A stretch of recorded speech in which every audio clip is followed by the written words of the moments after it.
Kelanchal times, हर खबर पर हमारी नजर। भागलपुर जिले के सुल्तानगंज प्रखंड से इस वक्त की बड़ी खबर। एके गोपालन कॉलेज के प्रांगण में सामाजिक न्याय आंदोलन के बैनर तले समता अधिकारी सम्मेलन का भव्य आयोजन किया गया। इस कार्यक्रम में मुख्य अतिथि के रूप में पूर्व विधानसभा अध्यक्ष उदय नारायण चौधरी, डुमरांव के पूर्व विधायक और इनकलाबी नौजवान सभा के राष्ट्रीय अध्यक्ष अजीत कुशवाहा और चर्चित बहुजन बुद्धिजीवी डॉक्टर विलक्षण रविदास शामिल हुए। उनके साथ ही सामाजिक न्याय आंदोलन बिहार के संयोजक रिंकू यादव, मखदूमपुर के पूर्व विधायक सतीश दास, दिल्ली विश्वविद्यालय के पूर्व असिस्टेंट प्रोफेसर और लेखक डॉक्टर लक्ष्मण यादव, डॉक्टर अंजनी कुमार, एके गोपालन कॉलेज के सचिव अर्जुन प्रसाद यादव और राजद के वरिष्ठ नेता रामचंद्र चौधरी भी मंच पर मौजूद रहे। इस पूरे कार्यक्रम का मंच संचालन सामाजिक न्याय आंदोलन के अध्यक्ष रामानंद पासवान ने किया। कार्यक्रम को संबोधित करते हुए मुख्य अतिथियों ने बाबा साहब डॉक्टर भीमराव अंबेडकर के विचारों और उनके योगदान के बारे में विस्तार से चर्चा की। इसी दौरान उन्होंने भाजपा सरकार पर जमकर निशाना साधा और इसे पूंजीपतियों की सरकार करार दिया। इस सम्मेलन के दौरान मंच पर पूर्व गनगनिया मुखिया ओम प्रकाश पासवान, मोहम्मद महराज और अरविंद यादव भी उपस्थित रहे। साथ ही सामाजिक न्याय आंदोलन के कार्यकर्ता शंभू कुमार, अनिरुद्ध यादव सहित सैकड़ों की संख्या में कार्यकर्ता और स्थानीय लोग मौजूद रहे। आप देख रहे हैं केलांचल टाइम्स, मैं हूं प्रेरणा प्रतिष्ठा। जो सिपाही में भर्ती है और उसी को वहां लगाया जाता है वोट लूटने के लिए।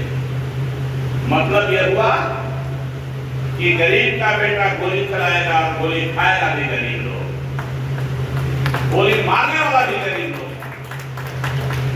याद रखिए, ये वातावरण स्थिति हो गई है। तो अजीत भल्ला ने कहा, सुरजीत भल्ला, कि भाजपा चुनाव जीत जाती है लेकिन आर्थिक स्थिति में सबसे पीछे है। आर्थिक स्थिति बहुत खराब इसकी हो गई है, जिसका खामियाजा पूरे देश के लोगों को भुगतना होगा।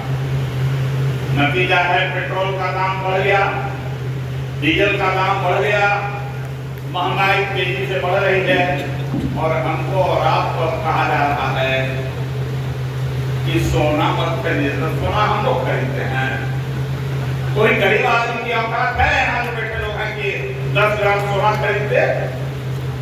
1,65,000 रुपया में 10 ग्राम सोना। जो बैठे लोग हैं, शायद एक आध लोगों की क्षमता हो 10 ग्राम सोना खरीदने की। किसी की औकात नहीं कि अपनी बेटी की शादी में तो भले किसी तरह से बेच बात के खरीदे, लेकिन अपने रिश्तेदार को लोग पहले गहना और जेवर एक को देते थे कि फुआ हथीन तो कान वाला दे देते थे, कि मौसी हथीन तो नाक वाला दे देती, कि बड़की बीबी है तो हाथ वाला दे देते, बिछिया दे देते। अब वो सब खत्म हो गया, नहीं खरीदते थे।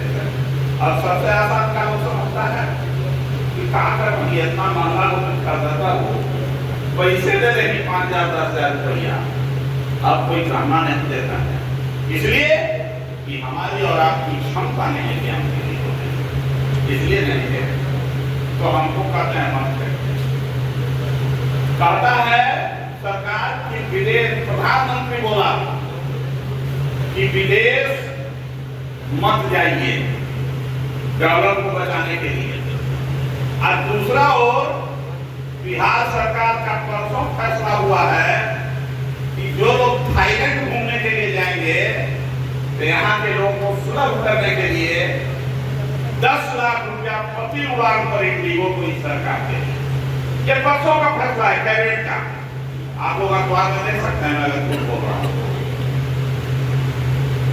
इनके चचा बोलते हैं कुछ जो दिल्ली में बैठे हैं, अब भतीजा बोलता है कि आप जाइए जैसे घूम के आइए ना, कम पैसा करते हैं।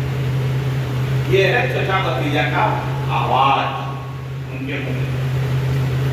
तो आज सबसे ज्यादा अगर किसी पर मार पड़ रहा है तो वो है यहाँ बैठा हुआ सरकार। बड़े भी छोटे मियाँ तो छोटे मियाँ, बड़े मियाँ सुभान अल्लाह, जिसके ऊपर हम लोगों को भरोसा था कि जुडिशियरी कुछ हम लोगों के पक्ष में काम करेगी, कोई फैसला नहीं। न्यायपालिका से मैं सब लोगों को भरोसा था कि अब संसद से तो कुछ हो नहीं रहा है। आज संसद तो ऐसी है कि सत्ताधारी दल सुनना नहीं चाहता है किसी विपक्ष के भाषण को, सुनना ही नहीं पसंद करते हैं विपक्ष की भाषण को, और भूल भी जाते हैं कि संसद में कोई फैसला किया है।